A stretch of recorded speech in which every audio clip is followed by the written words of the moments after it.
दलविन्दनेत्रा कृष्णात् परं किमपि तत्त्वमहं न जाने। नारायणं नमस्कृत्य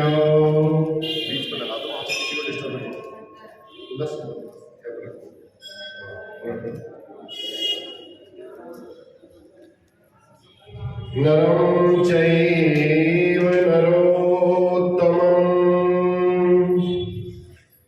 देवीं सरस्वतीं व्यासं ततो जयमुदीरये।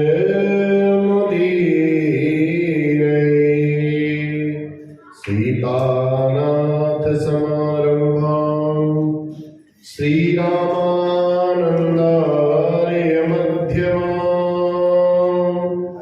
अस्मदाचार्यपर्यन्तां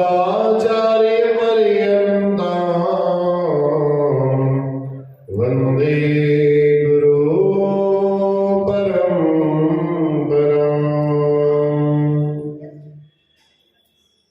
जय जय श्री राधारमण, जय जय नवल किशोर, जय गोपी चित चोर प्रभु, जय जय माखन चोर, जय जय माखन चोर। बोलो बांके बिहारी लाल की, पवन सुत हनुमान की जय। श्री भागवत भगवान की।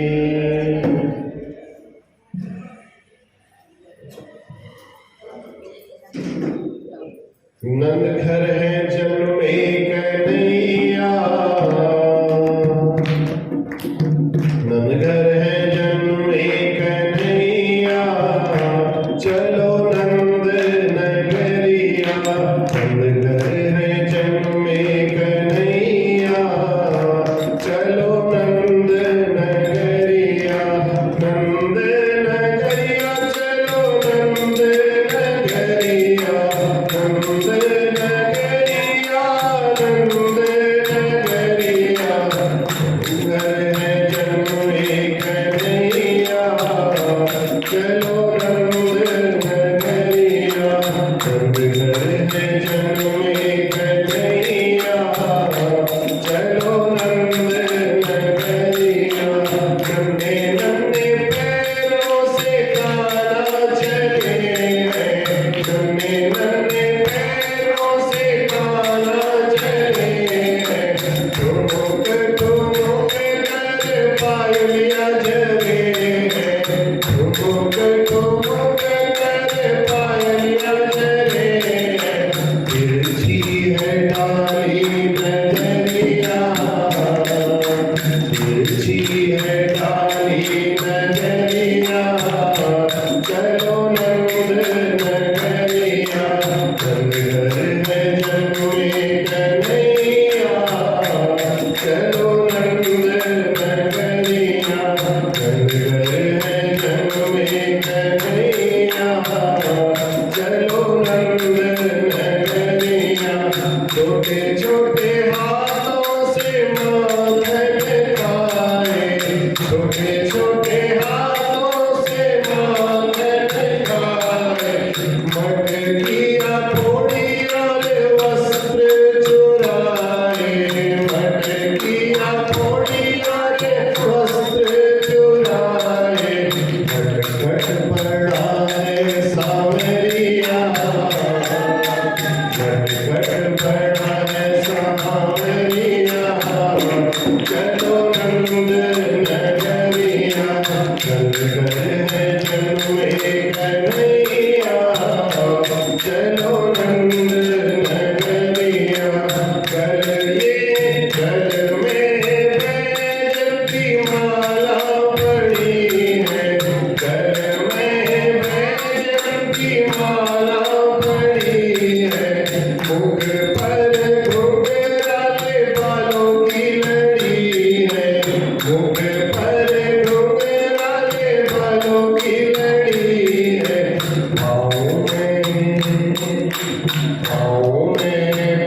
सावरी सुरतिया लगती भली है, आगे पगड़ी सिर पे धरी है, आगे पगड़ी सिर पे धरी है। सखिया सखिया है भूली नगरिया, चलो नंद नगरिया। सखिया है भूली नगरिया, चलो नंद नगरिया। नंद है जन्म में कन्हैया, चलो नंद नगरिया। नंद नगरिया ललकी नगरिया, नंद नगरिया मेरे कान्हा की नगरिया। नंद घर है जन्म में कन्हैया, चलो नंद नगरिया।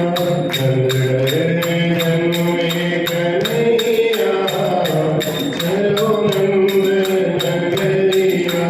नंद घर है जन्म में कन्हैया, चलो नंद नगरिया। बोलो बाल कृष्ण भगवान की जय, सच्चिदानंद भगवान की जय।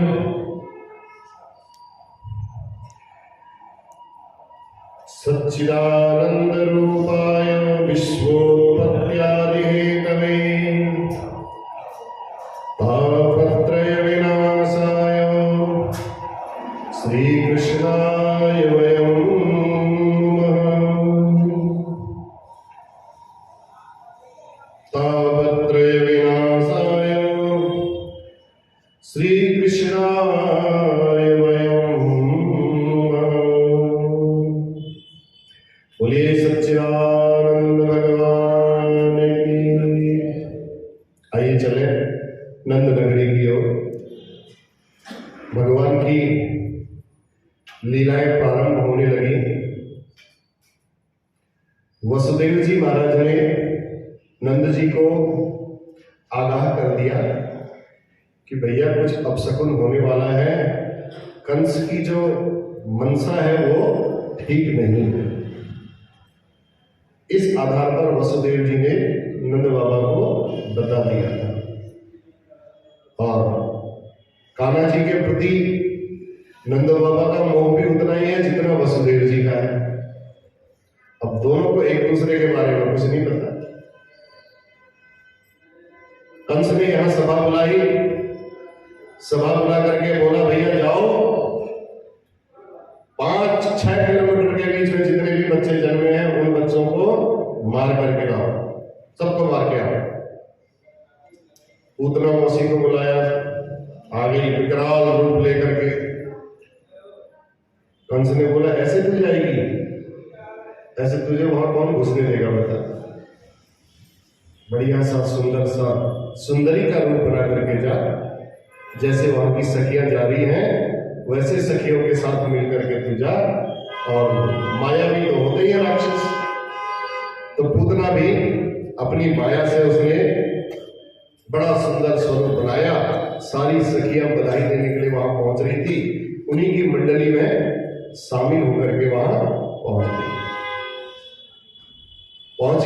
पहुंचने के बाद यशोदा मैया को कहा बहना मैं बहुत दूर से चल करके आई हूं, मैंने सुना है तेरे घर में लाला को जन्म भयो है।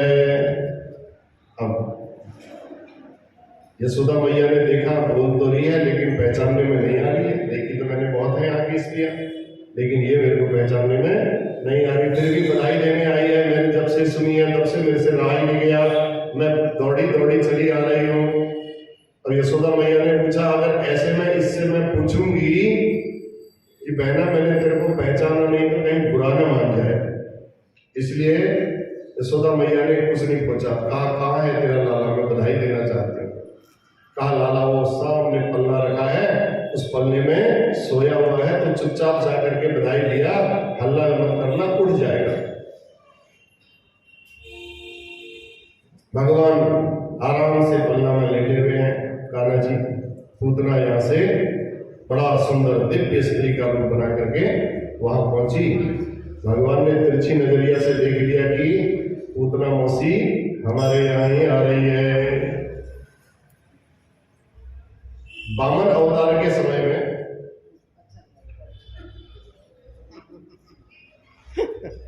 पूतना मौसी कौन है? राजा बलि की बेटी।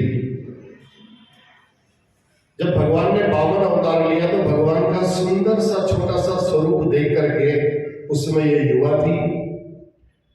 इसके मन में आया काश ये मेरा बेटा होता, इसको मैं अपनी छाती बैठ करके अपनी छाती का दूध पिलाती। भगवान ने कहा कोई बात नहीं, अगर तेरी इच्छा मेरे प्रति ऐसी है तो मेरे से तो ये संबंध जोड़ दिया तो मैं ये संबंध भी पूरा कर दूंगा। अब आए तो थे भगवान बलि के कार्य को पूर्ण करने के लिए। अब बलि को जब अपना रूप दिखाया वामन भगवान ने, 3 पग भूमि में जब ऊपर नीचे सब नाप दिया तो उसी बलि की बेटी को बड़ा क्रोध आ गया।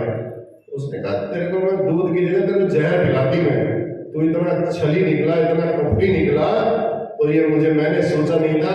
भगवान ने कहा कोई बात नहीं, तेरी इच्छा भी हम पूरी कर देंगे। आज वही कृष्णावतार में राजा बलि की बेटी पूतना बन करके आई। भगवान उसकी इच्छा पूरी कर रहे हैं। आज भगवान ने देखा तिरछी नजरिया से, भगवान ने कहा ये तो वही है जो वामन अवतार में मिली थी मेरे को, इसकी जो इच्छा थी आज पूरी कर रहे हैं। तिरछी नजरों से भगवान ने देखा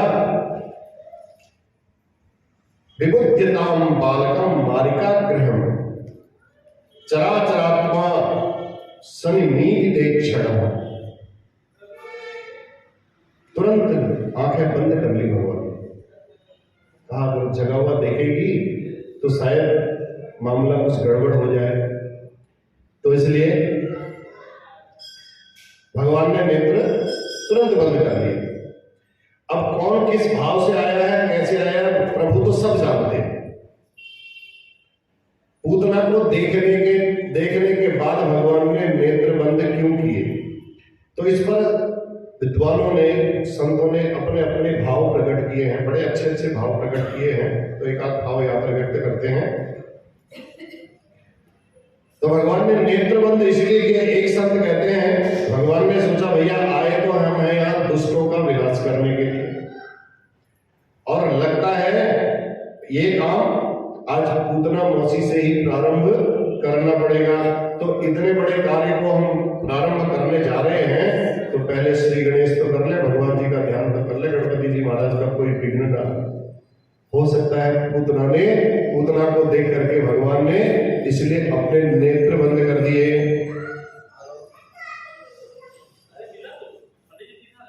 या प्रभु ने सोचा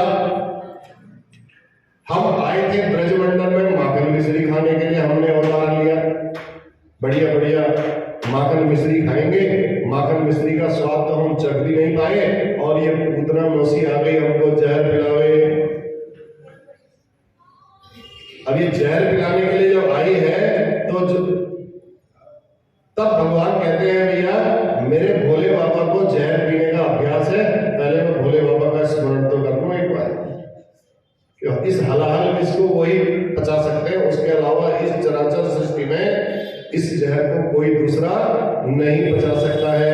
तो ऐसे बहुत सारे भाव संतों ने अपने अपने मन से इस बात के लिए लगाए कि भगवान ने नेत्र उन्मीलित क्यों किए। तब सुखदेव जी कहते हैं परीक्षित,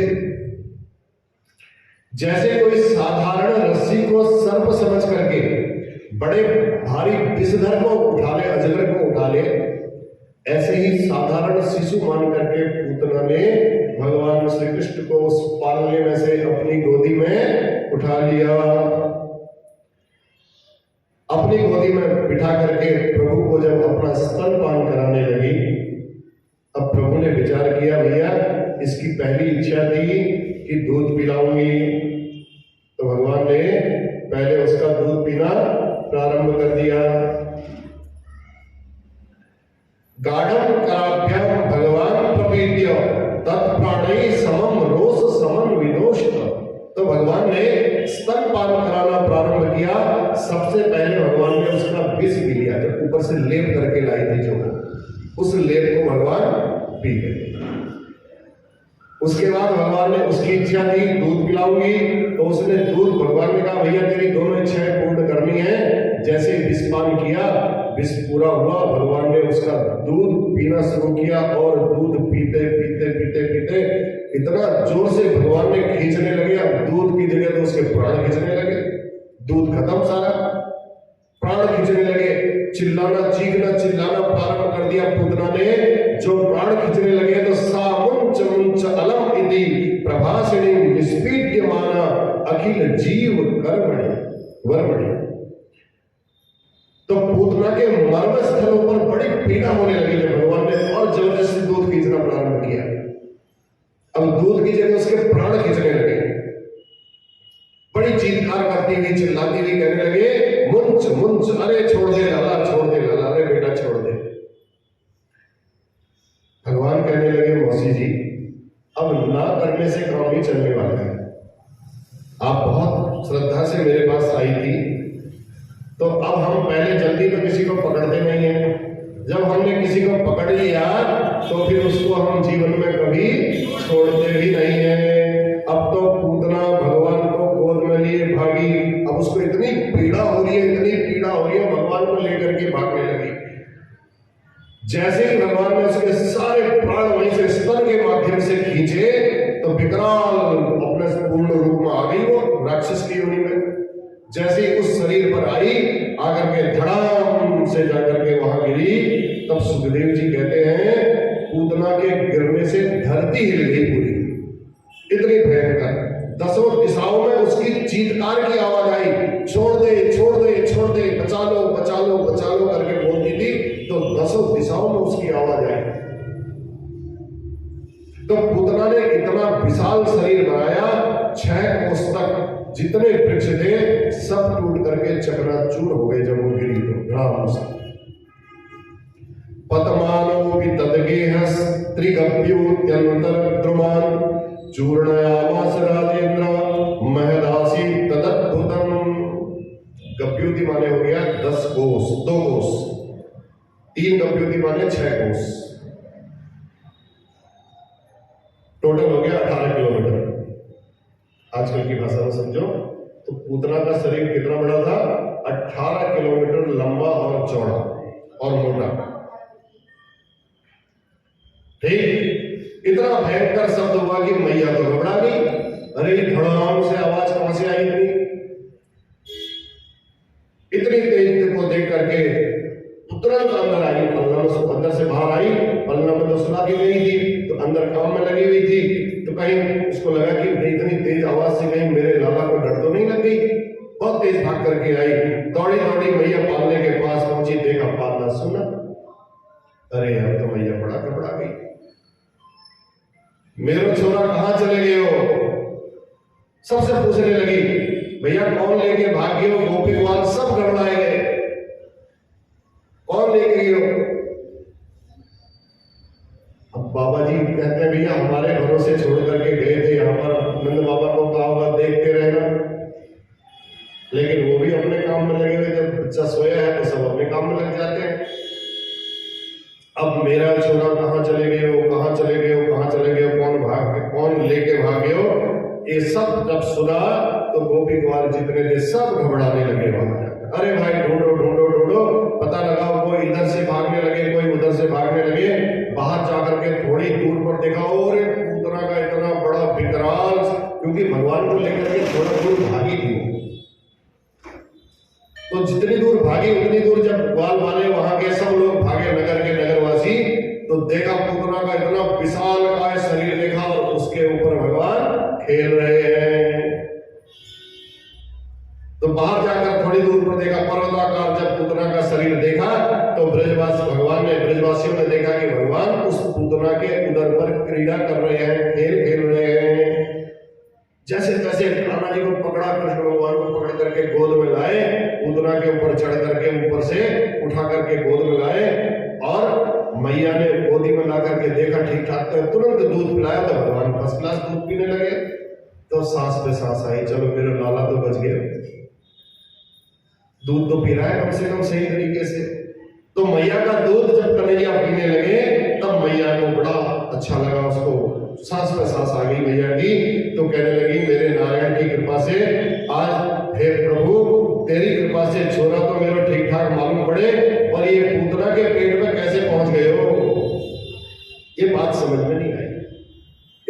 के पास कैसे पहुंच गया? सब अपनी अपनी गोपी ग्वाल जितने हैं सब अपनी अपनी बुद्धि लगा रहे हैं, पहुंचा तो पहुंचा कैसे, समझ में किसी की नहीं आई। एक छोरा आया, उसने बोला भैया तेरे लाला को लेके बड़ी तेज भाग रही थी तो लाला ठोकर लगी, आगे जाते हुए पूतना को धड़ाम से गिर गई। अब दूसरा छोरा कहने लगा भैया अगर धड़ाम से गिरती तो मुंह के बल गिरती, ठोकर लगती तो ये तो ऐसे पड़ी है बिल्कुल, तो इसका मतलब ये ठोकर लग के नहीं गिरी है।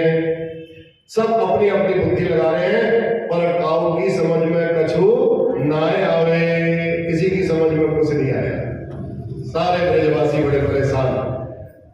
तो मैया लाला को लेकर के सबसे पहले अपने घर में लाई, घर में ला करके अब शुद्धिकरण किया। अब भैया मैया ने कहा भैया शुद्धिकरण कैसे किया जाए? सबसे देखो कितना शुद्ध मैया का क्या स्वभाव, यशोदा मां का। तुरंत गाय का गोबर मंगाया, गोमूत्र मंगाया और फिर उसमें लाला को बढ़िया करके बैठाया एक छोटे से टब में, और ऊपर से सारा गोबर को और गोमूत्र को मिला करके उसके ऊपर उड़ेल दिया। तो पंचगव्य में नहला करके और फिर बछिया की पूंछ के पास, गाय की पूंछ के पास लेकर के लाला का झाड़ा लगवायो। इंद्रियाणि ऋषिकेशः प्राणान् नारायणोऽवतु श्वेतद्वीप प्रतिष्ठितम् मनोयोगेश्वरो वतु। आज देखो भगवान को ही भगवान के नाम का झाड़ा लगाया जा रहा है, क्या प्रभु की लीला है। उन्हीं के नाम का झाड़ा सबको लगाते हैं, आज प्रभु को ही प्रभु के नाम का झाड़ा लगाया जा रहा है। तो भगवान माता कहने लगी हे प्रभु मेरे लाला की रक्षा करना, नारायण प्रभु मेरे लाला के प्राणों की रक्षा कर लो। तो भगवान का नाम भगवान का ही आज रक्षक बन गया। तो 8 श्लोकों में मैया ने एक बाल रक्षा कवच पढ़ा, और बाल रक्षा कवच पढ़ करके गाय की पूंछ से झाड़ा मारती रही। तो इन्हीं 8 श्लोकों को पढ़ करके बच्चों को किसी को नजर लग जाए ना तो ज्यादा टोना टोटका ना करो, गाय मिल जाए तो गाय की पूंछ से झाड़ दो, सबसे बेस्ट, सबसे अच्छा तरीका। तो मैया इधर झाड़ फूंक कर रही थी, उधर नंद बाबा में आ गए, बहुत तेज दौड़े, ग्वाल सब दौड़ करके आए। अरे बाबा तुम मथुरा चले गए पर गोकुल में तो गजब हो गए हो। क्योंकि वसुदेव जी ने थोड़ा सा वहां इशारा कर दिया था, थोड़ा यहाँ ग्वाल वालों ने जब इशारा किया तो बाबा तेरे घर में पूतना आ गई, और भगवान जाने कब तेरे छोरा को लेकर के भाग गई, किसी को भनक भी नहीं पड़ी। भगवान जाने पूतना तो मर गई पर लाला बिल्कुल सुरक्षित है। अरे नंद बाबा जी के भी सांस पे सांस आई। नंद बाबा जी ने कहा वे समझ गए, इसका मतलब वसुदेव नंबर 1 का ज्योतिषी है। वसुदेव जी ने मथुरा में, मेरे वसुदेव ने कहा था बाबा तू जल्दी भाग यहां से, तेरे घर में कछु संकट आए वालों है, कछु संकट आए वालों है, जल्दी भाग जाए यहां से। तो वसुदेव की बात को आज बिल्कुल पक्की निकल गई एकदम। वसुदेव ने जो बोला एकदम पक्का बोला। तो मैं घर तक भी नहीं पहुंचा हूं तब तक ये आफत आ गई, पर न जाने इस संकट की घड़ी कब टलेगी। तब मैंने पूरे दिन, अब जब वसुदेव जी ने बोला नंद बाबा को, तो नंद बाबा जी रास्ते में पूरी माला जपते जपते आ रहे थे, हे प्रभु हे नारायण मेरे लाला की रक्षा करना, मेरे लाला की रक्षा करना। अब नंद बाबा कहते हैं देख लो भैया ये भजन को चमत्कार है, अगर मैंने माला नहीं जपी होती तो आज मेरा लाला चले गया होता। मेरे नारायण ने बड़ी मेरे छोरा की रक्षा करी है, तो मेरे भजन का ये चमत्कार है। साक्षात नारायण ने एक इतनी मेरे ऊपर कृपा की कि इतनी विशाल का ये पूतना राक्षसी पता नहीं कैसे मर गई प्रभु की कृपा से। और बड़े प्रसन्न हुए, भगवान को प्रणाम किया। तब ब्रजवासी बोलते हैं बाबा अब समझ में आई कि यह तेरे भजन का चमत्कार है कि भैया तुम चमत्कार तुम कर रहे थे तो बड़ी देर में ये हम हिसाब लगा पाए। एक बोला बाबा मरी सो मरी पर गोकुल को तो पूरा रास्ता जाम कर दियो, अब क्या करें बताओ। गोकुल और मथुरा के बीच का जो रास्ता है वो हाईवे तो बंद हो गया। इतना बड़ा 18 किलोमीटर का शरीर जब गिरेगा तो रास्ता तो जाम हो गए। अब क्या करें, इसको कहां फेंकें, क्या लगे। तब नंद बाबा ने कहा भैया एक काम करो, अब सब अपनी अपनी कुल्हाड़ी लेकर के आओ और जो लंबे लंबे योजन भर के इसके हाथ है सब हाथ पांव काटो, और जो जहां पर काटते हो वहीं पर लकड़ियां गिरी है, उन्हीं लकड़ियों को पकड़ो, वहीं पर इसको जला दो। जितने वृक्ष टूटे उन्हीं के ऊपर सब पटक पटक करके सब जलाने लगे।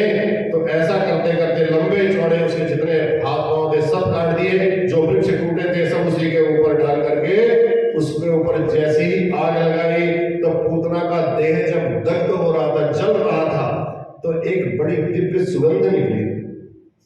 अब मुर्दे को जलाते हैं तो सुगंध नहीं निकलती है, लेकिन पूतना को जलाया तो एक बड़ी दिव्य सुगंध निकली, पूरा ब्रजमंडल उससे सुवासित हो गया, खुशबू हो गई। फ्रेशनर, रूम फ्रेशनर जो होता ना, ऐसे एयर फ्रेशनर डाल दिया पूरा, ऐसा लगने लगा।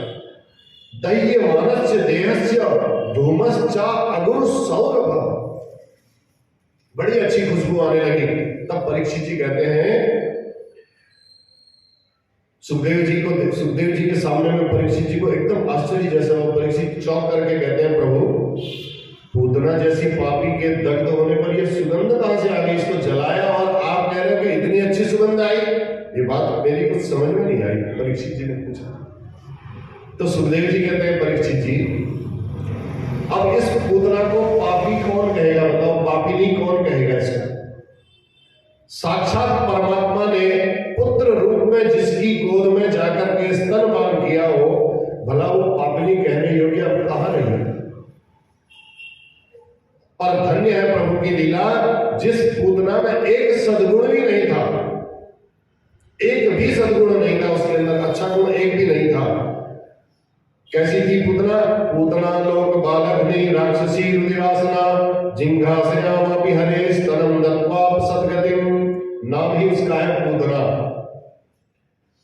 पूतान नयन, जो बच्चों को बार बार उठा करके ले जाती है, उसको पूतना बोलते हैं। पूत अर्थात जिसमें पवित्रता बिल्कुल भी ना हो, उसको भी पूतना कह सकते हैं।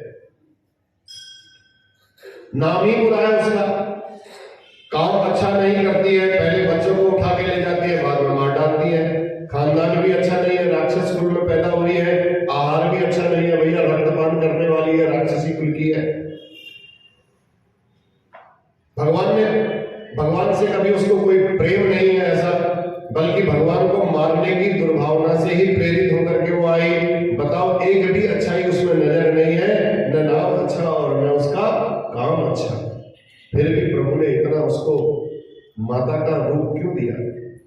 न गुण अच्छा, न आहार अच्छा, न उसका व्यवहार अच्छा, न जाने कौन से गुण पर दया निधि बीज जाते हैं। पूतना में एक भी सद्गुण नहीं था।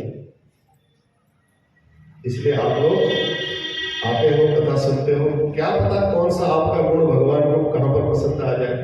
बस एक ही गुण पसंद आना है, काम हो जाना है। पर जब गोविंद को कृपा करनी होती है, हमारे माधव को कृपा करनी होती है, तो कोई न कोई बहाना वो जरूर ढूंढ लेते हैं। जैसे क्रोधी के स्वभाव में क्रोध भरा हो, बात बात पर आंखें लाल करके दिखाता हो, ऐसे ही भगवान का श्री विग्रह भी कृपामय है। कोई न कोई उनको कृपा करने का बहाना चाहिए, बस वो कृपामय है। कोई न कोई बहाना ढूंढ लेंगे अपनी कृपा करने का, बस कृपा बरस पड़ती है। भगवान कहते हैं बुरी हो भली हो जैसी भी हो सही, पर काम तो उसने मेरी यशोदा मैया की तरह ही किया था। माँ की तरह हृदय से लगा करके मुझे स्तनपान कराया उसने, इसलिए मुझे माँ की गति ही उसको प्रदान करनी पड़ी। और मैया यशोदा के समान इस पापिनी पूतना को भी प्रभु ने अपनी सदगति प्रदान कर दी। अब भला कौन अभागा होगा जो ऐसे दयालु कृपालु प्रभु की शरण में आना न चाहे? बताओ, कितने दयानिधि है प्रभु। जो पूतना में दोष न देख सके, भला वो कभी अपने भक्तों पर दोष देखेंगे? पूतना जैसी जिसमें दोष ही दोष था सब कुछ, उस पर भी भगवान ने दोष नहीं देखा, तो भला अपने भक्तों पर प्रभु कैसे दोष देखेंगे? बोलवा के बिहारी लाल की जन गुण प्रभु मानन काऊ, दीन बंधु अति मृदुल स्वभाव। बड़ा मृदुल स्वभाव है प्रभु भगवान का, ऐसा कृपामय स्वभाव न हो तो जीव का कल्याण हो कैसे, फिर बताओ। प्रभु इतने दयालु हैं, हम कितने भी अपराध करते हैं, सब अपराधों को आपके एक गुण के आगे भूल जाते हैं। जीव को कर्मों का ही फल देते हैं, तो कल्प कल्पांतरों में अगर हमारे कर्मों के अनुसार फल देते तो कितने कल्प बीत जाते, हमारा तो उद्धार ही नहीं हो पाता। भगवान तो बस एक निमित्त मात्र, कोई ऐसा आपका गुण मिल जाए जिससे भगवान आपका उद्धार कर दे और अपनी कृपा बरसा दे। प्रभु का कृपामय स्वभाव ही प्रभु को कृपामयी कहलाने के योग्य बनाता है। कृपा की न होती आदत तुम्हारी, कृपा की न होती आदत तुम्हारी, तो सुनी रहती अदालत हमारी। कृपा की न होती जो आदत तुम्हारी, तो सुनी रहती अदालत तुम्हारी। जो दिनों के दिल में जगह तुम न पाते, तो किस दिल में होती हिफाजत तुम्हारी। जो दिनों के दिल में जगह तुम न पाते, तो किस दिल में होती हिफाजत तुम्हारी। कृपा की न होती जो आदत तुम्हारी, तो सुनी रहती अदालत तुम्हारी, तो सुनी। फिर कौन जाता प्रभु के पास पूछने के लिए, बताओ। अगर कृपा की उनकी आदत नहीं होगी तो फिर प्रभु का स्मरण कौन करेगा। तो इसलिए तो सब लोग भगवान के पास जाते हैं, प्रभु आप तो बड़े दयालु हो, थोड़ा सा हमारे ऊपर भी कृपा बरसा दो।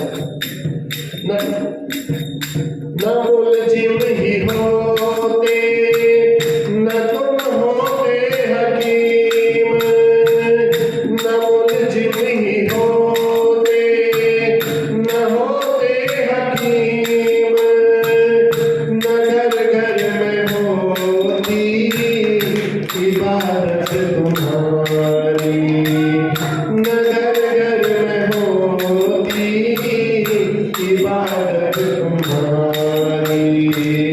कृपा की न होती जो आदत तुम्हारी, तो सुनी रहती अदालत तुम्हारी। गरीबों की दुनिया है आबाद तुमसे, गरीबों की दुनिया है आबाद तुमसे, गरीबों से है बादशाहत तुम्हारी, गरीबों से है बादशाहत तुम्हारी। कृपा की न होती जो आदत तुम्हारी, तो सुनी रहती अदालत तुम्हारी। गरीबों की दुनिया है आबाद तुमसे, गरीबों की दुनिया है आबाद तुमसे, गरीबों से है बादशाहत तुम्हारी, गरीबों से है बादशाहत तुम्हारी। कृपा की न होती जो आदत तुम्हारी, तो सुनी रहती अदालत तुम्हारी। तुम्हारी ये उल्फत के द्रग बिंदु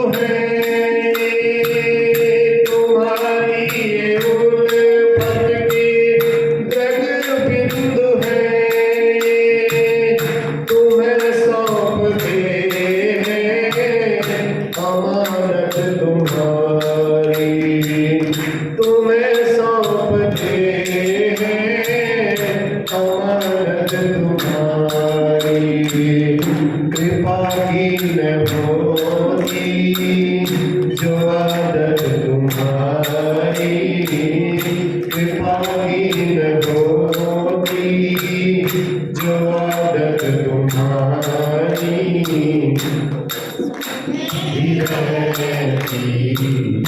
अदालत तुम्हारी तो सुनी रहती, अदालत तुम्हारी तो सुनी रहती, अदालत तुम्हारी। तुम्हें सौंपते हैं अमानत तुम्हारी। जब प्रभु से हम वादा करके आए थे, घूमने निकले थे ना इस संसार में, प्रभु से बोल के आए थे कि घूमने जा रहे हैं, जल्दी आ जाएंगे, तो लेकिन हम यहाँ करके भूल गए। अब याद आई तो प्रभु से कहते हैं ये अमानत तो आप ही की थी, हम आपकी अमानत आपको ही सौंप रहे हैं। इस संसार में तो किराए के घर में आए हम, ठीक? तुम्हें सौंपते हैं अमानत तुम्हारी। अगर प्रभु कृपा नहीं करते तो प्रभु की तो अदालत खाली रहती, कोई पूछता ही नहीं। प्रभु स्वभाव है, पूतना जैसी पापिनी को प्रभु ने अपनी मां की तरह गति प्रदान कर दी, इस कृपामय स्वभाव के कारण ही की।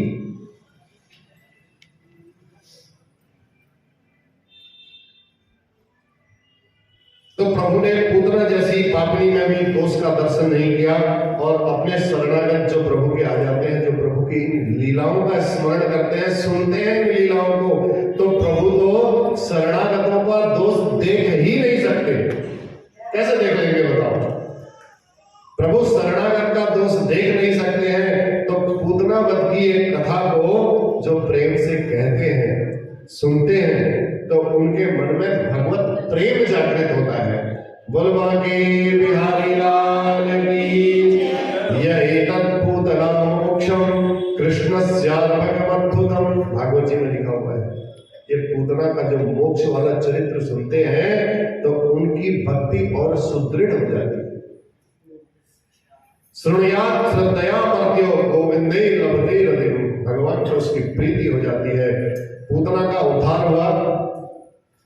अब एक दिन प्रभु का जन्म नक्षत्र आया, कल भी आया होगा किसी का जन्म नक्षत्र, ऐसे ही प्रभु का भी जन्म नक्षत्र आ गया है।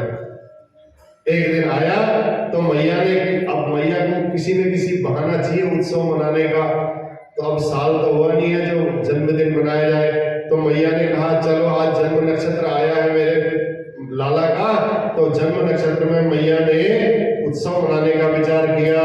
तो मैया ने लाला का बड़ा सुंदर श्रृंगार किया, सजा धजा करके मैया ने पालने में बैठा दिया,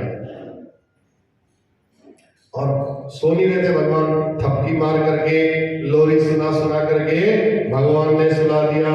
अब प्रभु लेटे लेटे अचानक प्रभु ने करवट भी बदल ली। अरे करवट बदली तो यशोदा माँ तो देख करके बड़ी प्रसन्न हो गई। यशोदा माँ कहती भैया मेरा लाला बहुत बड़ा हो गया। इसका मतलब लाला बड़ा होने लग गया है, मेरे लाला ने तनिक बड़ो देव है, ठीक? तो इसलिए अपने आप इसने आज अपनी करवट बदली है। तो तुरंत मैया ने नाई को बुलवायो, कहा हे नाई पूरे ब्रज में लगा दे दुहाई। तो नाई ने लगा दी पूरे ब्रज में दुहाई। नाई से लगवाते हैं ना दुहाई, नाई तो करता है सब काम। तो नाई को बुलाया और कहा बताओ सारे ब्रज हमारे अनंत नगरी में जितने हैं सब जगह बोल दो कि हमारे लाला ने आज करवट बदली है। तुरंत मैया ने जब ऐसा किया तो दुहाई लगाई। गोपियों को जब पता चला तो गोपियां दौड़ी दौड़ी आई, फटाफट जहां थी जो जैसी थी जिस अवस्था में थी तुरंत वहां से दौड़ी दौड़ी आई और मैया करवट बदले की बधाई हो। मैया बोली बहनों बार बार सबको बधाई है, सबको बधाई, पर ज्यादा हल्ला मत मचाना, थोड़ा धीरे धीरे बोलो। तो कंस मामा बैठा है ना, उसने बड़ा खतरनाक हिसाब किताब बना रखा है, तो ज्यादा हल्ला मत बताओ। माता तो इसलिए नहीं कह रही है, माँ कह रही अभी अभी पालना में मैं थपकी मार करके इसको सुला के आए, सो ही नहीं रहा था, बड़ा परेशान कर रहा था। तो धीरे धीरे बोलो, तो अभी अभी ये सोया है, कहीं जग गया तो फिर परेशान करेगा। गोपियां बोली भैया जब कोई छोरा ही सुआ हुआ है तो फिर हमको काहे बुलाया आपने, बताओ। जब छोरे को सुला ही लिया है तो फिर हमको बुलवाने की क्या आवश्यकता लगी, दुआई को लगाई आपने। अब हम आए हैं तो गीत गा के ही जाएंगे, बिना गीत गाए बिना बधाइयां गाए हम नहीं जाएंगे। शोर मचेगो तो मचेगो, जो होगा हो। तो मैया बोली बहन ठीक है, एक क्षण रुक जा, मैं तुरंत लाला को पालने से उठा करके ले आती हूँ। तो पालने से उठा के लाई तो अब मैया के आंगन में एक बैलगाड़ी खड़ी थी। अब मैया ने सोचा हमारी बैलगाड़ियां हैं, इतनी सारी बैलगाड़ियां पड़ी है, तो लाला को उठा करके पालने से ही उठा करके लाई। अब बैलगाड़ी के नीचे ऐसे ही खूंटे में पलना पूरा लटका दिया और लाला को वहां पर सुला दिया। अब बोलिए सब लोग आंगन में लटका दिया है, अब सब लोग प्रेम से गाओ बजाओ, कोई चिंता वाली बात नहीं। गोपियां सब ठुमुक ठुमुक करके नाचने गावे लगी। तो सोई लाला की नींद खुल गई। नींद खुलते ही भगवान ने चारों तरफ देखा, सब अपने गीत गाने में मग्न हो रखे थे, सब रम रखे थे, सब गीत गा रहे थे, वह गाड़ी के नीचे बाहर लटक रहे थे। अब सब अपने गाने में मग्न हैं। भगवान ने देखा मेरी तरफ कोई देखने को ही राजी नहीं है। बालानाम रोदनम बलम, बच्चों की सबसे बड़ी शक्ति होती है रोना। तो बच्चा जब रोएगा तो मैया तुरंत ध्यान देगी ही देगी, क्यों रोएगा। चलो रोना प्रारंभ कर देते हैं। भगवान ने जोर जोर से उच्च स्वर में भगवान रोने लगे, और जोर जोर से, बड़ी देर तक गला फाड़ करके और फिर भी इतना तेज नाच गाने हो रहे थे, किसी ने सुनाई नहीं। नैवास्त्रिणोद वैरुदितम सुतस्य सारुदन स्तनार्थी चरणा बुधभिक्षितो। तो हाथ पैर अब प्रभु ने पटकने शुरू कर दिए। बहुत देर रोते रोते देर हो गई। जब किसी ने नहीं सुनी तो भगवान ने कहा ये सुनने वाले नहीं है। जब काऊ ने ना सुनी तो भगवान ने रोते रोते हुआ गाड़ी में इतनी जोर से लात मारी, गाड़ी आकाश में उड़ गई। और दम से जब वो बैलगाड़ी नीचे गिरी, उसमें जितने मैया ने मटका वटका सारा सामान उठा करके, अब वो जितनी सखी सहेलियां आई थी उनके लिए जगह बनाई ना आंगन में, तो मटका वटका सब फूट गए गाड़ी में जितने रखे थे। जब फूटे तो देखा रे आवाज आई इतनी तेजी, क्या हुआ। फिर मैया कहने लगी भैया मेरे लाला कहाँ गया। अब देखा लाला तो वहां लाला गाड़ी में लटका रखा था, गाड़ी ऊपर उड़ गई। अब देखे पालने में तो लाला कहाँ गए, देखा लाला का पालना एक तरफ और लाला वहां पालने में ही बैठे हैं बिल्कुल वैसे। अब गाड़ी उड़ी तो उड़ी कैसे, ये मैया का दिमाग और चकरा गया। मैया ने कहा ये क्या हुआ। भगवान की बड़ी विचित्र लीला है। मैया कहती भैया अभी तो कोई आंधी नहीं आई, कोई तूफान नहीं आया, कोई यहाँ से बैल भी नहीं निकला, कोई साड़ भी नहीं निकला जो हिला करके चले गया हो, उछाल करके चले गया हो। तो ये धड़ाम से गाड़ी कैसे टूट गई, कैसे ऊपर से नीचे गिर गई। तब तक वहां दो छोरा भागे भागे आ गए। उन्होंने कहा भैया हम बतावे, भैया हम बतावे, आप तो गाने बजाने में लगी हुई थी और हम देख रहे थे, हम सब यहाँ खेल रहे थे। कैद लाला ने एक ऐसी लात मारी इसमें तो एक गाड़ी ऊपर जाकर के उछल करके नीचे गिर गई। भैया को विश्वास नहीं हुआ। भैया कहते हैं छोरा ऐसे ही बोलता है, वहां की भाषा को दारी के बोलते हैं। मैया ने कहा ऐसे ही बोलते हो, भाग पी के तो नहीं आए हो कहीं। बताओ कल को छोरा पैदा होएगी देर नहीं भाई, और आज तुम कर इसने गाड़ी में लात मार करके गाड़ी को फेंक दिया। ऐसा नहीं हो सकता है, चल भाग यहाँ से। मैया ने डांट मार करके उन छोराओं को वहां से भगा दिया और सौगंध खाए खाए के परेशान हो गई। किसी ब्रजवासी ने ये बात ही नहीं बताई कि भैया गाड़ी उड़ी तो उड़ी कैसे। ऊंचू रप्य सित मदीन गोपाल गोपीश्च बालकाः रुदतानेन पादेन क्षिप्तं मेतन न संशय। भगवान ने अपने पांव से ही उसको मारा था, इसमें कोई संशय नहीं है। तो मैया ने तुरंत, अब डर लग गई मैया को, मैया ने कहा बुलाओ पंडित जी को बुलाओ। बड़े बड़े विद्वान ब्राह्मणों को बुलाया, बुला करके कहा भैया मेरे घर में गृह शांति करवा दो, अभी अभी पूतना से बड़ी मुश्किल से निपटे थे, ये घर में एक और झंझट आ गई, अब गृह शांति कराओ मेरे घर में, जो पैसा लगेगा जो दक्षिणा लगेगी मैं करूंगी, मेरे लाला की रक्षा होनी चाहिए। दान दक्षिणा देकर के ब्राह्मणों को बड़ा प्रसन्न किया और पंडित जी बोले घबराओ मत मैया, तेरे लाला के ऊपर हमारा आशीर्वाद है, तेरो लाला स्वयं सबकी भला बन करके आयो है, यहाँ पर को अला बला न आ सके मैया, इस पर कोई अला बला नहीं आ सकती है, तो सबकी भला बन करके आया है। ब्राह्मणों ने जब बोला तो मैया कहती सब आपका आशीर्वाद है, मेरो लाला बच गए हो। बड़ी प्रसन्न हुई मैया और ब्राह्मणों का आशीर्वाद लेकर के ब्राह्मण लोग वहां से चले गए। इस प्रकार प्रभु ने शकटासुर का उद्धार किया। अब एक दिन मैया लाला को खूब उछाल उछाल करके खिला रही थी। बच्चे हैं कभी उछालते नहीं है, ऐसे करते रहते हैं, सब माताएं करती हैं। मैया को भी लगा कि लाला को उछाल उछाल करके खिला रही थी, बोलते जा रही थी। कन्हैया किलकारी मार मार करके हंस रहे थे, जब बच्चे हंस रहे थे तो बहुत उछालते। अब जैसे ही उछालना बंद करे तो फिर कान्हा जी रोना शुरू कर दे और जोर जोर से चिल्लाना शुरू कर दे। अब मैया के इतनी देर उछाल दिया, हाथ दुखने लगे।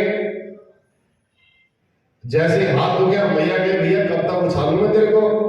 तो मैया ने कहा गोद में बैठा लिया, कहा मेरे हाथ थके अब मैं नहीं उछाल सकती तेरे को।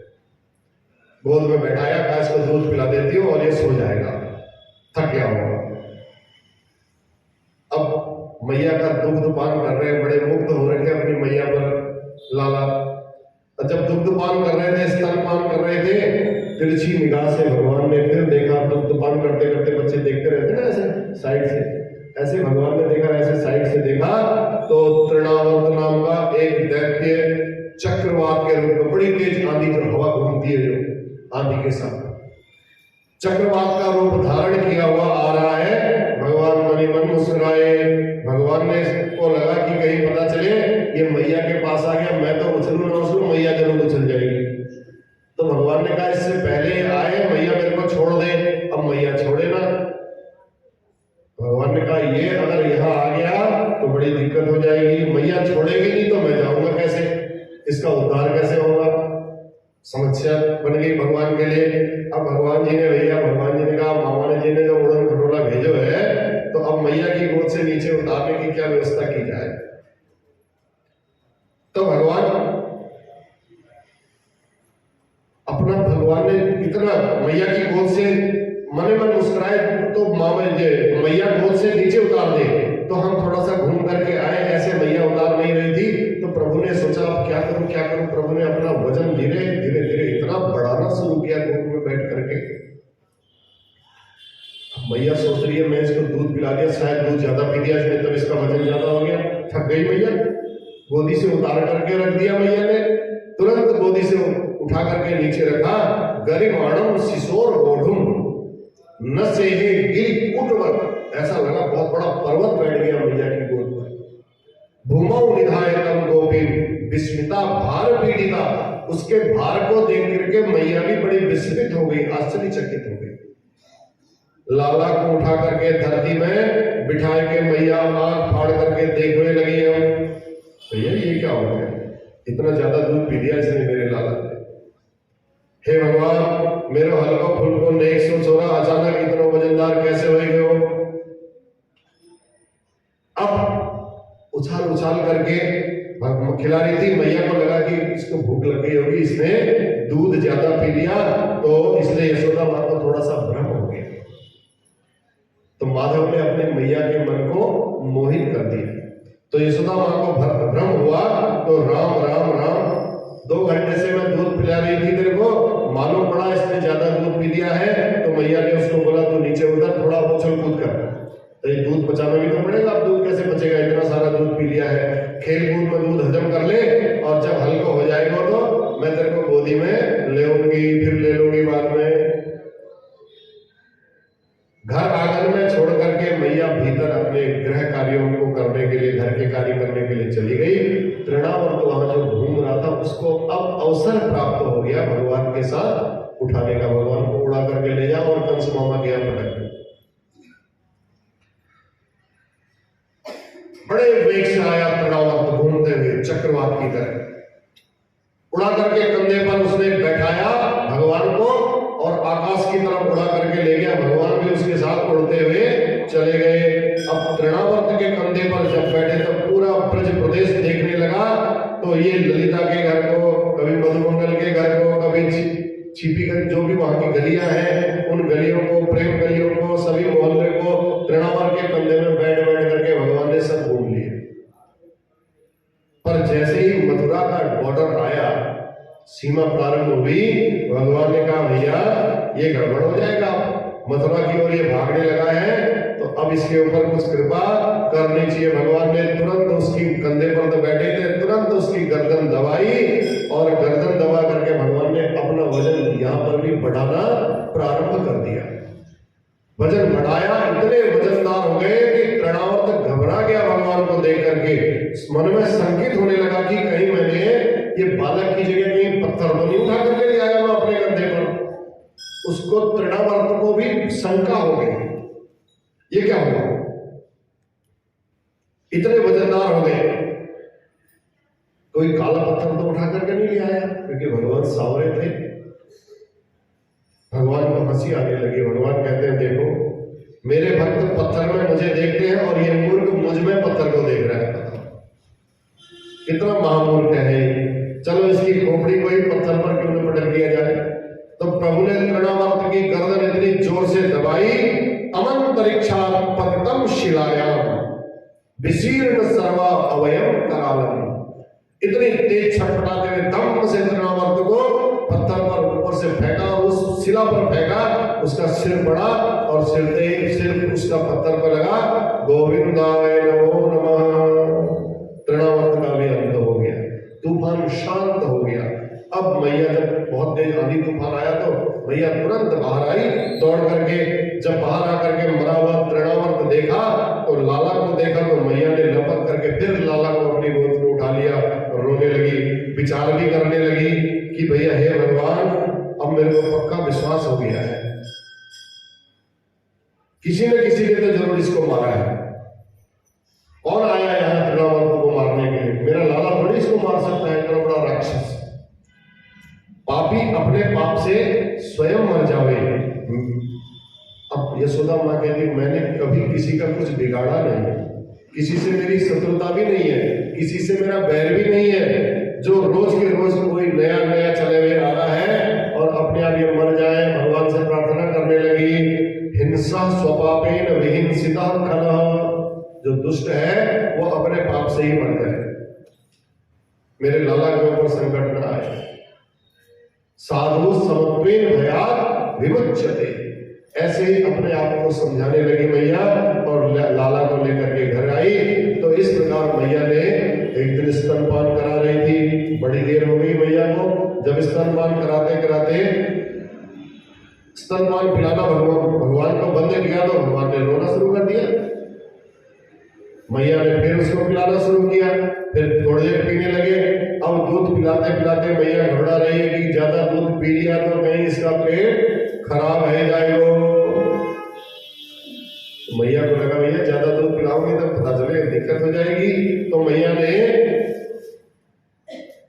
दूध पिलाती पिलाती लाला के पाँव में ऐसे करके खुजली करनी शुरू कर दी। हंसी करेगा तो दूध छोड़ देगा। बड़ा तरीका अपनाया मैया ने।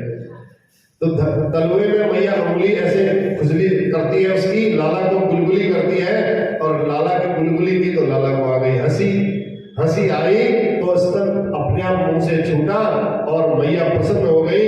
लाला हंसते हंसते लाला ने हंसते हंसते दूध पीना छोड़ दिया। पर हंसते हंसते लाला का मुंह जब खुला तो मुखमंडल जब मैया ने भगवान ने देखा ध्यान से तो खिलखिलाते हुए मुखमंडल के भीतर मैया को सारा ब्रह्मांड दिखाई देने लगा। मैया तो घबरा गई, हे भगवान ये नदी पहाड़ नाले ये कैसे कैसे इसके मुंह के अंदर दिखाई दे रहे हैं, पता नहीं भगवान क्या चाहते हैं। बड़ी डर गई। नदी पहाड़ दिखे तो डर के मारे मैया ने तुरंत अपनी आंखें बंद कर ली, एकदम भयभीत हो गई। मैया ने ये क्या हुआ? मैया घबरा गई कि इतने बड़े नदी पहाड़ एकदम इसके मुंह के अंदर कहां से आ गए। तो भगवान ने अपनी माया तुरंत हटा दी। तो भगवान हटाई तो भगवान कहना चाहते हैं, मैया तू सोच रही मैं ज्यादा दूध पी रहा हूं मेरा पेट खराब हो जाएगा, देख मेरे पेट के अंदर कितने बड़े बड़े लोग हैं, इन सबको मेरे को पालना पड़ता है, तेरा दूध पी करके इधर सबको पालना पड़ता है मेरे को, तो तेरे दूध से ही मेरे सारा संसार पल रहा है। ये भगवान ने सोचा, देख कितना पेट बड़ा है मेरा, तो इस स्तनपान से मैं तृप्त नहीं हो रहा, वरन विश्व का सारा ब्रह्मांड अनंत जीव जितने हैं वो सब तृप्त हो रहे हैं। तो प्रभु ने जैसी अपनी माया हटाई तो मैया को अपने श्रीमुख में फिर दोबारा विश्व का दर्शन कराया। एक बार यहां दर्शन कराया भगवान ने, एक बार जब मिट्टी खाई तब भगवान को दो बार मुखमंडल में भगवान ने अपने विराट रूप का दर्शन कराया मैया को। बोलो के बिहारी लाल की। अब साल भर के हो गए लाला। अब मैया ने कहा भैया इसका नामकरण तो अभी तक किया ही नहीं, बताओ इतना समय हो गया लाला का नामकरण ही नहीं हुआ। वसुदेव जी एक दिन विचार करते करते कहते हैं भैया पूरा 1 वर्ष हो गया अभी तक लाला का कोई नामकरण नहीं हुआ, तो इसका नामकरण भी होना चाहिए। तो अपने कुल पुरोहित जो गर्गाचार्य जी थे उनके पास आए, गुरु जी के पास आकर के कहने लगे महाराज आप तो त्रिकालज्ञ हो, आप सब जानते हो, आपकी बड़ी कृपा होगी हमारे ऊपर, आप ब्रज में चलो और गोकुल में नंद बाबा के घर में जाकर के छोरा को नामकरण करके आओ। गर्गाचार्य जी बोले ठीक है चले जाएंगे। तो गर्गाचार्य जी वसुदेव जी ने बोला, तो गर्गाचार्य जी वसुदेव जी से प्रेरित होकर के नंद भवन तो पहुंच गए। जैसे ही गोकुल में जैसे ही नंद भवन पहुंचे तो गर्गाचार्य को देख करके बड़ा भारी स्वागत किया नंद बाबा ने। संत ब्राह्मणों के बड़े अनन्य भक्त थे नंद बाबा। बोले आओ आओ महाराज आज बड़ी कृपा की, बड़े आपने दर्शन दिए, खूब दर्शन दिए, अहो भाग्य हमारे, आप जो पधारे, जो आप पधारे। विधिवत पूजन किया, आसन पर बैठाया। तब नंद बाबा कहते हैं महाराज आपके आशीर्वाद से मेरे घर में 2 छोरा भये हैं। महाराज थोड़ा सा उनके ग्रहों के बारे में बताओ, कैसे इनके ग्रह बैठे हैं, क्या है, कैसे चल रहे हैं। जब से आए हैं कोई न कोई उत्पाद होता ही जा रहा है। बाबा बोले, गर्गाचार्य जी ने पूछा नंद बाबा को इनका नाम क्या रखा है आपने, कौन सी राशि है? तो नंद बाबा कहते हैं अभी तक तो नाम रखने का ध्यान ही नहीं आया, इनके ऊपर इतने संकट आ रहे हैं, इनके यहाँ बधाइयां देने वाले इतने आ रहे हैं, नामकरण करने की अभी तक फुर्सत ही नहीं हुई, न राशि का पता है न नाम का पता है। तो गर्गाचार्य जी भी खूब हंसे कि 1 साल तक का छोरा हो गया आपका और अभी तक आपने नामकरण भी नहीं किया। तो नंद बाबा कहते महाराज अब आज आप जैसे संत पधारे हैं और हम आपसे प्रार्थना करते हैं आज आप नाम धर के ही जाओ महाराज, ऐसे नहीं जाओगे आज। गर्गाचार्य जी बोले हम नाम तो रख देंगे पर हमारी एक शर्त है, हम आचार्य हैं यदुवंशियों के, गर्गाचार्य यदुवंशियों के आचार्य हैं। यदुनाम अहम आचार्य ख्यातश्च भुवि सर्वतः, हमारी एक ख्याति है, प्रसिद्धि है कि हम जितने यादव हैं हम यादवों के आचार्य हैं, यदुवंशियों के आचार्य हैं। सुतम मया संस्कृतम ते मन्यते देवकी सुतम, हम यदुवंश के आचार्य हैं तो 13 छोरा को नाम कैसे रख देंगे बताओ। भैया तो अपने पुरोहित को बुलाओ, उनसे करवाओ, हम ऐसा नहीं कर सकते हैं। अगर तेरे लाला को हमने नाम रख दियो, अगर कंस को कहीं पता चल गया, शंका हो गई कि गर्गाचार्य जी यदुवंशियों के आचार्य होकर के नंद के छोरा का नाम रखने के लिए गए थे, तो महाराज बड़ा मामला खराब हो जाएगा, सब बात बनी बात सब बिगड़ जाएगी, आफत आ जाएगी, बहुत बड़ी आफत आ जाएगी। इसलिए एक ही उपाय है कि किसी को इस बात की भनक नहीं लगनी बच्चे की मैंने इनका नामकरण किया है। चुपचाप नाम रख देते हैं। और नंद बाबा बोले महाराज जो बात है जो भी है जैसा भी है किसी को कोई खबर नहीं पड़ेगी, आप बिल्कुल निश्चिंत रहिए, आप चुपचाप जाके गौशाला में बैठ जाओ। अब गौशाला के अंदर चुपचाप नामकरण हुआ भगवान का। लाला को लेकर के वहां गए। गर्गाचार्य जी गौशाला में आसन लगा के बैठे थे। नंद बाबा ने भीतर अंदर खबर कर दी कि नामकरण करने के लिए सिद्ध बाबा आए हैं, जल्दी लाला को लेकर के आ जाओ, लाला का नाम रखवा देंगे। अब दोनों माताएं अपने अपने छोरा को श्रृंगार करके मोटो मोटो काजल के लगाए और डिडोना लगाए के आपस में बात करने लगी। क्या कर रही है आपस में बात? अरे बाबा का नाम तो बड़ा सुना है हमने, बड़ा विद्वान है, इसकी एक परीक्षा ले, चलो आज बाबा की कछु परीक्षा ले ली जाए। मेरे लाला को तू रख ले और तेरे लाला को मैं रख ले, अगर सच्चे होंगे तो बता देंगे, पक्को पंडित होएगा तो बताए देखो कौन को लाला है, कौन को कौन सो है, कौन को लाला कौन सो है, बताए। अब और ऐसे ही होंगे भोजन करने वाले खड़िया पलटन जो भी बोलो, ऐसे होंगे तो पता चल जाएगा। तो छोरा की अदला बदली करके दोनों माताएं सामने गर्गाचार्य जी के आ गई। माताओं ने प्रणाम किया और बाबा अपने ध्यान में बैठे हुए थे गर्गाचार्य जी। और जैसे ही उन्होंने आंख खोली, नेत्र खोल करके देखा तो रोहिणी मैया की गोदी में यशोदा नंदन और यशोदा मैया की गोदी में रोहिणी नंदन को देखा। तो जैसे ही गर्गाचार्य जी ने यशोदा नंदन का दर्शन किया तो बाबा की दृष्टि पड़ी और नेत्र ऐसे देखा बाबा ने तो देख ही रहे थे, न इधर न इधर, बिल्कुल मूर्तिवत बन गए। ध्यान लग गया, समाधि लग गई, भगवान को देखा और भगवान को देखते ही समाधि लग गई गर्गाचार्य की। थोड़ा सा समय लगेगा, कोई बात नहीं। नेत्र खुले के खुले ही रह गए।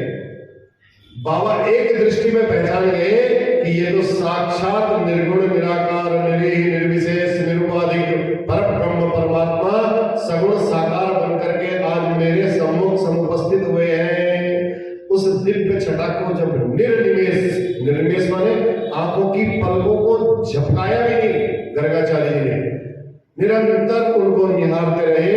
बाबा को देख, बाबा ने जैसे भगवान को देखा, देखते देखते देखते बाबा की समाधि लग गई। आंखें खुली की खुली रह गई। अब मैया प्रणाम करके सामने बैठ गई। मैया बैठी बैठी सोच रही है कि महाराज जी आंख फाड़ फाड़ करके मेरे लाला को एक एक करके देख लेंगे और इनके भूत भविष्य के बारे में कुछ बताएंगे। अब बाबा न कुछ बताए न कुछ बोले तो मैया को बड़ी घबराई। मैया हाथ जोड़ करके कहने लगी महाराज अब कछु मुंह में है तो बोलो, का नाम धर रहे हो? मैया ने बोला भैया इसका नाम क्या रखोगे? अब बाबा हो तो बात करें। बाबा तो पहुंच गए समाधि गर्गाचार्य जी भगवान की समाधिस्थ हो गए। ध्यान, भगवान का इतनी सुंदर मूर्ति देखी तो गर्गाचार्य जी समाधिस्थ हो गए। अब बाबा तो आनंद की समाधि में बैठे हुए थे, इसलिए कुछ बोले ही नहीं बाबा। मैया घबरा गई, इशारे में रोहिणी से बोली बहन देख ले क्या हो गया बाबा को, ये कोई हिल भी नहीं रहा है, डुल भी नहीं रहा, ना आंखें मटका रहे हैं, तो कहीं बाबा गोविंदाय नमो नमः तो नहीं हो गए, बैठे बैठे ही कहीं कुछ दिक्कत तो नहीं हो गई। रोहिणी मैया को कहती है देख बाबा की सांस चल रही है नहीं चल रही, हाथ लगा के देख, नाड़ी चल रही है नहीं चल रही है। पता चले नामकरण करने के लिए आए और हमारे घर में ही गलत गलत जाए कि ब्राह्मण आए थे घर में आकर के ब्राह्मण चल बसे। अच्छे भले बैठे बैठे बाबा को कहा है वो, बड़ी मैया परेशान हो गई। मैया डर गई, हाथ पकड़ के हिलाए और जोर से हिलाया, ए महाराज। तब जाकर के बाबा की समाधि खुली। सावधान होकर के बाबा मुस्कुरा करके बोले हाँ मैया हाँ, मैंने तेरो छोरा को नाम सोच लियो है। मैया बोली जय हो महाराज। ऐसे नाम सोचने में ही सोच में पड़ गए आप, बताओ कैसा नाम सोचा आपने जो नाम सोचते सोचते सोच में पड़ गया। अब बाबा कृपा करके जल्दी बताओ का नाम विचार कियो है आपने।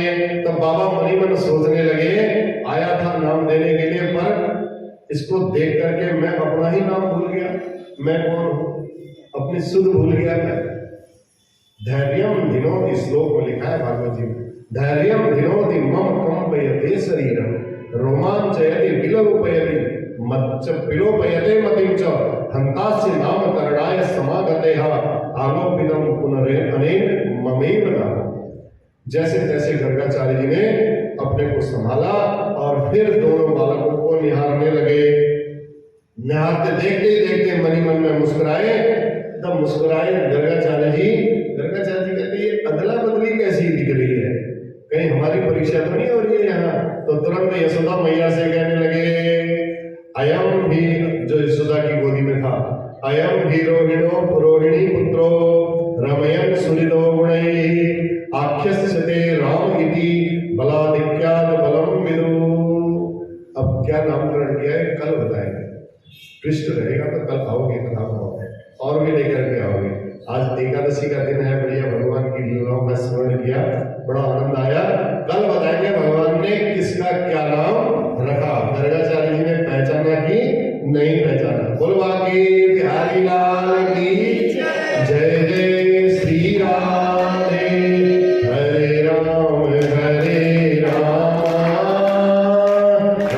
राम हरे हरे, हरे कृष्ण हरे कृष्ण